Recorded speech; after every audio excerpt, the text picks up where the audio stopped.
Vraiment être, voilà, Corinne parlait de framasphère, mais il faut identifier quel est le public et ce framasphère. Est-ce que c'est les gens qui randonnent? Est-ce que les gens qui viendront au colloque? Il faut être là où... Donc, pareil, je vous ai soulagé avec les indices 100, donc c'est pareil. Si votre public, de toute façon, n'était pas sur Facebook, vous ne pouviez pas le toucher sur Facebook, donc c'est normal. Merci de faire baisser la pression, Hélène, c'est très, très réconfortant. Geneviève. Alors moi j'avais une question. Juste pour confirmer ce que j'ai cru entendre, c'est que le profil type du randonneur, c'est moyenne d'âge 53 ans. Donc c'est pas la génération Facebook également, donc c'est pour ça aussi que ça n'a pas marché.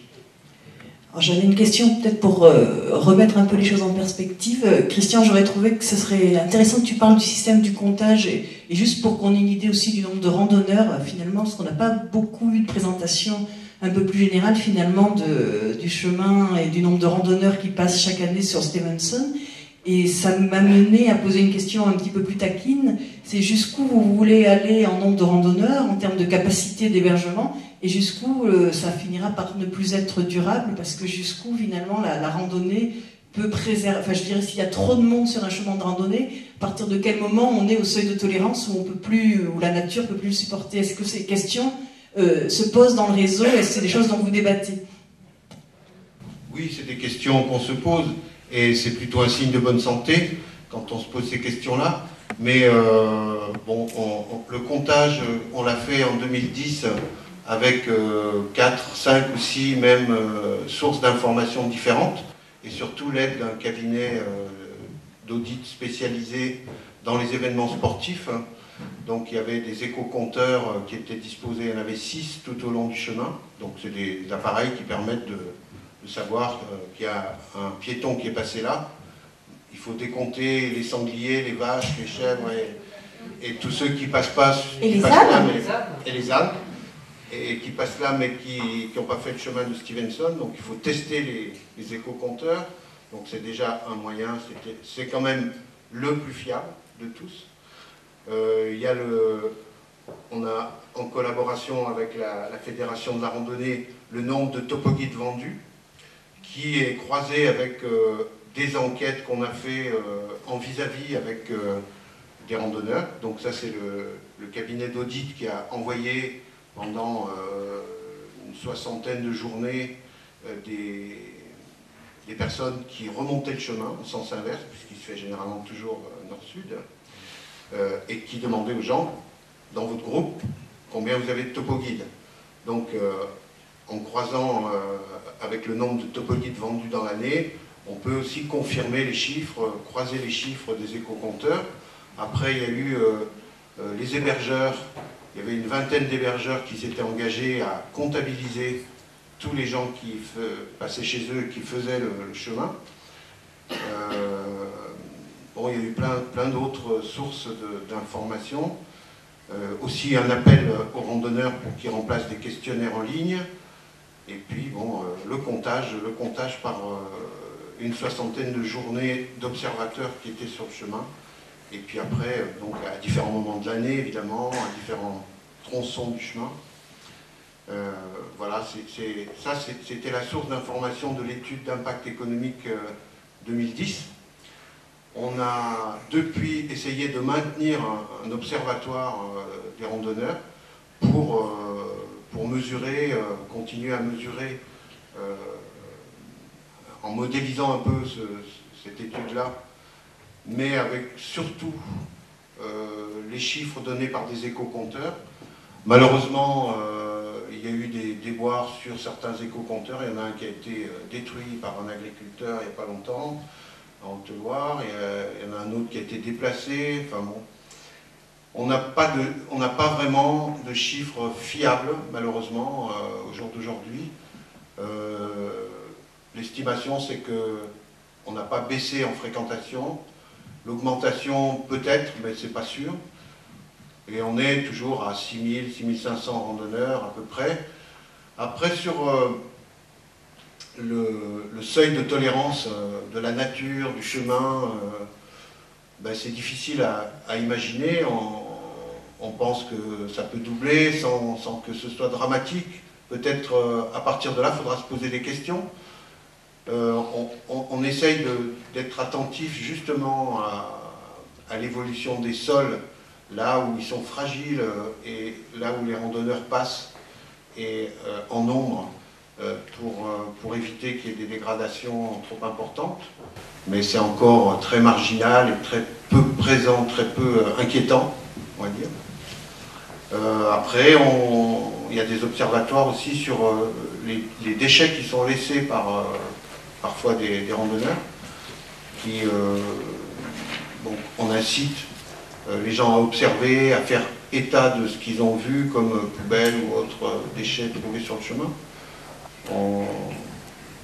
On mobilise aussi les randonneurs pour être des éco-volontaires, des ramasseurs volontaires de déchets, donc en connivence avec des étudiants qui ont monté une association qui s'appelle Green Trek et qui distribue des sacs par notre intermédiaire pour ramasser les déchets. Voilà, on essaye d'auto-limiter l'impact des randonneurs sur le chemin de ces façons-là. Et bon, pour l'instant, on n'est pas vraiment inquiet d'une surfréquentation, du moins une fréquentation exagérée qui porterait atteinte à l'environnement.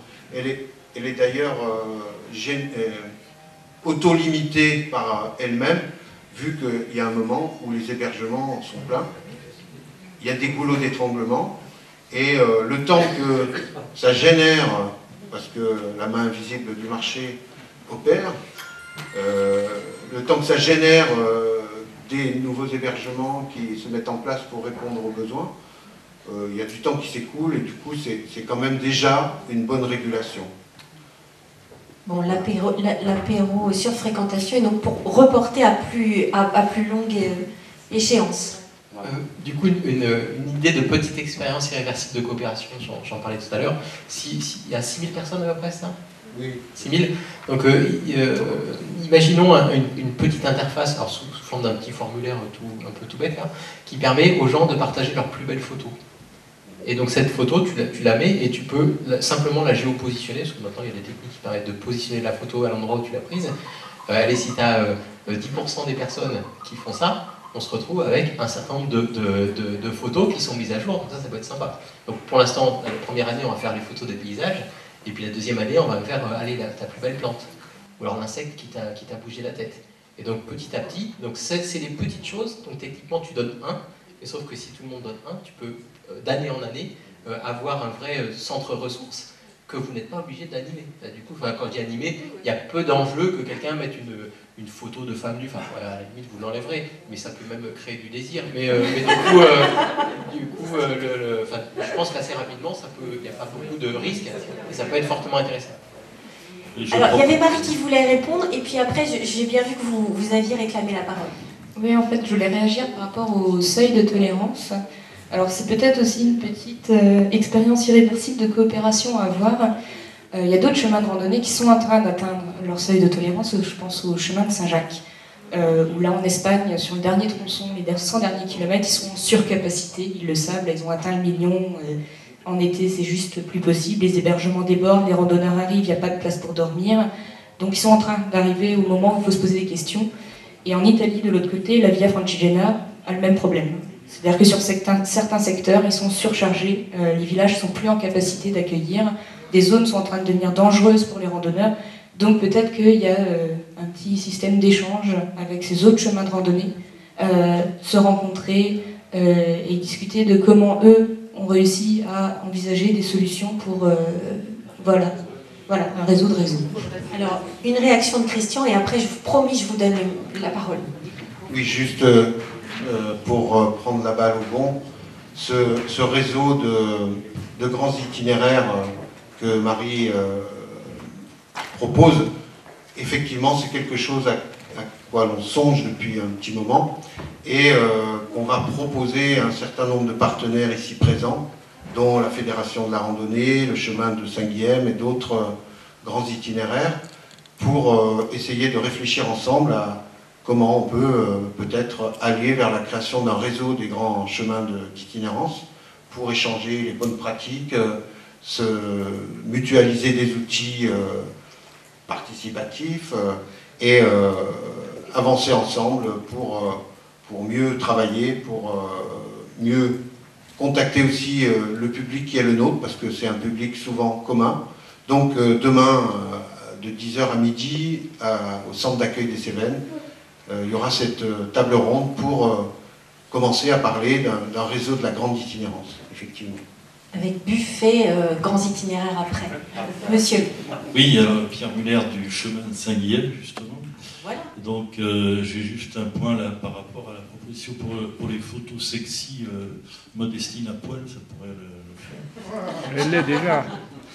Bon, sinon, plus sérieusement, merci beaucoup pour ce colloque où on apprend, on identifie beaucoup de problèmes qui nous sont communs et beaucoup de choses qu'on retrouve dans les milieux associatifs en général. Pour faire vite, bon, nous, la fréquentation, c'est vrai que c'est pas encore un problème pour le chemin de Saint-Guilhem. Si Compostelle est embouteillé, ils peuvent venir randonner sur le Saint-Guilhem. D'ailleurs, au début, la fréquentation, il y avait beaucoup de gens qui recherchaient des sentiers un peu encore frustes. Et voilà, ça s'organise. Sur les problèmes d'outils informatiques, je crois que ça a beaucoup évolué. Moi, je me souviens d'un stage avec le syndicat des accompagnateurs en montagne dont je faisais partie il y avait 20 ou 25 ans. Il y avait eu une formation sur l'informatique. Je crois que depuis, ça devrait vraiment sourire ceux qui sont présents de voir le niveau qu'il y avait. Mais maintenant, c'est très touffu. Tout est connecté, tous les appareils sont connectés. Des fois, on a un peu l'impression de mettre les doigts dans du miel et d'avoir des fils qui se collent de partout. On ne sait plus trop où on en est si on n'est pas spécialiste. Donc, plus les outils sont performants et d'une simplicité la plus évidente possible, quitte à en fabriquer éventuellement pour... J'avais une webmess qui a fait notre site au début. Elle a fait un back-office avec Joomla qui était... vraiment un bébé de 2 ans aurait pu s'en servir. Et si on prend le back-office de Joomla dans son intégralité, il est assez complet. Imbuvable, oui. Voilà. Donc ça, c'est pour ces outils qui sont très intéressants. Sur les forums et le retour des randonneurs, bon, moi j'en ai par la boîte mail. Effectivement, c'est la publicité, enfin la mise en ligne publique des commentaires, ça peut être dangereux parce qu'il peut y avoir, nos prestataires, les hébergeurs ne sont pas comme vous en réseau, ne sont pas des copains qui ont fait des bouffes depuis 20 ans, donc ils peuvent être, se faire des faux commentaires ou des commentaires biaisés pour descendre quelqu'un. Voilà, c'est assez délicat. Par contre, ce qui serait intéressant, je ne sais pas si vous avez une charte ou entre vous, ou de travailler peut-être demain ou après sur une charte de l'hébergement pour les sentiers de grande itinérance, parce que nous on constate qu'il y a des disparités de services et de prix. J'en ai parlé à notre assemblée générale, mais c'est délicat aussi d'intervenir comme ça sur les tarifs et de conseiller. Mais avec une charte, on pourrait peut-être commencer à y arriver. Voilà, c'est en gros ce que j'avais à dire a priori. Merci. Christian, peut-être juste une petite réponse sur cet aspect charte des hébergements. Est-ce qu'il y a, est-ce qu'il n'y a pas comment vous envisagez ça? On a une charte, effectivement, mais qui est un engagement de qualité plutôt que... on demande à ce que les partenaires, les membres de l'association, les prestataires de services, s'engagent à fournir un service de qualité et adapté au public randonneur. Ça va être par exemple permettre le séchage des vêtements ou des chaussures, permettre d'avoir un accueil vraiment adapté aux randonneurs, et puis aussi qui porte la marque du chemin, à savoir d'avoir un minimum de connaissances de Stevenson, d'avoir le bouquin pour le mettre à disposition des randonneurs. Voilà, c'est une charte dans ce sens-là. mais qui ne va pas plus loin que cet engagement de qualité. Il n'y a pas des critères, il faut avoir un lave-vaisselle, il faut avoir ceci, cela. Après, c'est vraiment a posteriori qu'on essaye de faire en sorte que ça bouge quand la qualité n'est pas au rendez-vous. Mais être un label de qualité, c'est un boulot à plein temps, et ça, on ne peut pas le faire. Et on risque peut-être parfois aussi à uniformiser les hébergements, alors que peut-être, justement, les randonneurs qui viennent sur le chemin, ils ont peut-être aussi envie d'être un peu étonnés, ou en tous les cas d'avoir le sentiment d'être reçus aussi chez des gens qui sont uniques. Oui, oui, tout à fait. Il y a une multiplicité de types d'hébergements. Ça va de l'agriculteur qui a une chambre d'hôte ou un gîte d'étape et qui reçoit de façon assez rustique, à un hôtel 3 étoiles. Et c'est vrai que des fois, quand il n'y a pas le choix, les gens ils passent de l'un à l'autre et on les prévient. Simplement, on demande à nos prestataires de faire le maximum d'informations sur quel hébergement ils proposent, pour que les gens ne soient pas surpris et ne s'attendent pas à avoir toujours pareil, le même niveau de confort à chaque étape, quoi. Donc voilà. Mais ce qui est important, c'est quand même d'avoir un service égal, hein, sans parler d'hôtel 3 étoiles, mais un service égal, des prix qui soient à peu près, qui soient cohérents, parce que là, les gens qui tombent après avoir payé un gîte, un prix normal, s'ils ont 20 € de plus la nuit, ils sont mécontents. Voilà, c'est ça le problème. Être clair sur la promesse et sur effectivement le prix que ça coûte. Hélène, vous vouliez réagir? Donc, je voulais une petite réaction. Ça fait 2 fois qu'on en parle, là, des commentaires qui sont ouverts. C'était juste pour préciser qu'on les ferme ou qu'on les ouvre, de toute façon, on parle de vous sur Internet et en dehors de vous, de toute façon. Et juste, il existe des petits outils d'alerte, en fait, avant de Shannon Stevenson, chaque fois quelque chose sort. Ça permet au moins de c'est pas de la modération, mais au moins de temps en temps, être un petit peu, regarder ça et voir qu'est-ce qui se dit sur le... Ça permet d'éviter si, je sais pas, des choses négatives se multiplient, ou au contraire, se faire plaisir, parce que tout ce qu'on voit... Et puis aussi le renvoyer aux adhérents en disant, bah regardez, voilà, rapidement, ce qu'on dit sur nous sur Internet, même dans les commentaires, tout le monde est super content. Alors par exemple, pour donner des idées, qu'est-ce qu'on peut utiliser comme outil pour... Alors il y a un outil qui s'appelle Google Agent en fait, tout simplement. Donc on rentre un terme qui est assez spécifique, donc Shannon Stevenson c'est parfaitement spécifique, et ensuite on choisit toutes les semaines, on a un petit récapitulatif de ce qui s'est dit sur Internet, sur les blogs, etc. Il y a aussi Yahoo Agent, et il y en a d'autres comme ça, mais... Google Alert, oui, pardon, Google Alert, excuse-moi, Yahoo Alert. C'est un agent intelligent qui s'appelle Google Alert, merci. Oui, allez-y, je vous en prie. Là, je sors de Viameca. Il se trouve que je reviens de Saint-Jacques, là, et donc j'ai fait la dernière partie en Galice. Et donc, vous étiez dans les bouchons? Vous étiez dans les bouchons qu'on évoquait tout à l'heure? Effectivement, il y a du monde. Alors, au mois d'octobre, il y a un peu moins de monde qu'au mois de mai ou au mois de juin, mais enfin, il y avait quand même du monde. Et c'est vrai que ce qui m'a surpris, et là, il y a un certain standard d'accueil. Sur les gîtes, d'abord, il y a des gîtes de différents niveaux aussi, hein, il y a des gîtes, mais il y a toujours un gîte, le gîte de base, la Ronte de Galice, la Ronte enfin, c'est le gîte de base, 5 € la nuit. Il y a le menu du pèlerin tout au long du chemin, menu du pèlerin 10 €.